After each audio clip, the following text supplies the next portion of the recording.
ఇవి వచ్చి సబ్జా గింజలండి. ఇవి సబ్జా గింజలు. ఈ కీరా వాటర్ చెప్పాను కదా మీకు, కీరా, ఉసిరికాయ, ఈ వాటర్ చెప్పాను కదా, దాంట్లో కొంచెం ఇంకంతే. తర్వాత అవి ఒక 5 నిమిషాల తర్వాత వీటిని తాగేసేయచ్చు అనమాట. అలా తాగొచ్చు. సబ్జా కూడా ఇప్పుడు ఎట్లా తాగేస్తున్నాం కాబట్టి సబ్జా కూడా వేసేసినామంటే ఇంకా బాడీకి చలవ చేస్తుంది.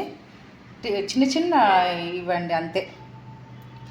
ఇవి వచ్చేసి మధ్యాహ్నం 3 గంటలకండి. కొంచెం ఆకలి అవుతుంది. నిద్రపోయి లేచిన తర్వాత కొంచెం ఆకలి అవుతూ ఉంటుంది. ఇవి నేరేడు పండ్లు ఒక 2, ఇవేదో ఆలుబిత్తర పండు ఏందో అండి, నాకైతే వీటి గురించి తెలీదు. తింటే మంచిదని చెప్పారని చెప్పి తింటున్నాను.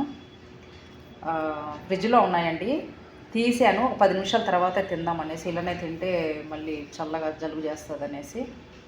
ఇవి వచ్చి అవిసి గింజలండి. ఈ అవిసి గింజల్ని ఎర్రగా వేయించేసి మిక్సీకి వేసి పొడి కొట్టుకోవాలండి. వేడి వేడి వాటర్లో మనము ఇవి ఒక స్పూన్ కలుపుకొని ఈ పొడి తినాలి. వేసుకోండి. ఇవి అవిసి గింజలు ఎక్కడైనా దొరుకుతాయి, సూపర్ మార్కెట్లో కానీ షాపుల్లో కానీ. తీసుకొని వచ్చేసి వేపేసుకొని పొడి చేసుకోవాలి. అంటే వేయించాను, ఇవి మిక్సీకి కొట్టుకున్నాను. ఇది అవిసి గింజల పొడి అండి, మిక్సీకి వేసాను. ఇందాక వేయించాను కదా, ఇవి వచ్చేసి వేయించిన మిక్సీకి వేసిన పొడి అండి.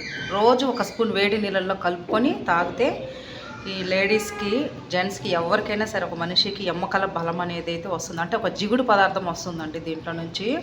మామూలుగా పచ్చివి కూడా నోట్లో వేసుకొని తింటే జిగుడుగా ఉంటుంది. బోన్స్లోకి అవి గట్టిదనం వస్తుందంట.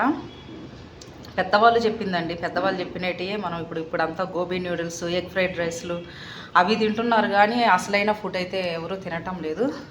నేనైతే ట్రై చేస్తున్నా. వయసు అయిపోతుంది కదా, వయసు అయిపోయినప్పుడు ఇంకా కాపాడుకోవాలి, మన హెల్త్ని మనమే కాపాడుకోవాలి. పక్కవాడు వచ్చి ఎవడు కాపాడు. అందువల్ల ఇది ట్రై చేయండి ఖచ్చితంగా, అవిసె గింజల పొడి.